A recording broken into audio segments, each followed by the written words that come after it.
આજકાલ ઘણા માણસો, હું દર વખતે આ વાત કરું છું કે મને ઘણી વખત પૂછતા હોય બાપુ અમે એટલી માળા કરીએ, એટલા વ્રત કરીએ, એટલી અગિયારહીઓ કરીએ, એટલી સેવા કરીએ, તોય અમારા જીવનમાં દુઃખ કા?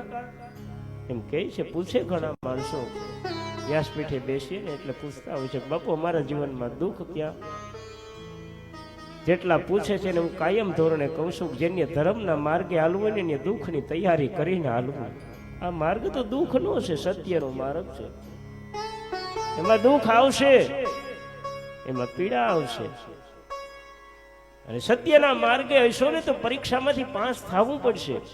જો સત્યના માર્ગે હશે તો. અને જે જે સત્યના માર્ગે હોય એના જીવનમાં પરીક્ષા આવે છે. એટલે જેણીએ જેણીએ જીવનમાં આવો ધર્મ ધાર્યો હોય એના જીવનમાં દુઃખ તો આવે.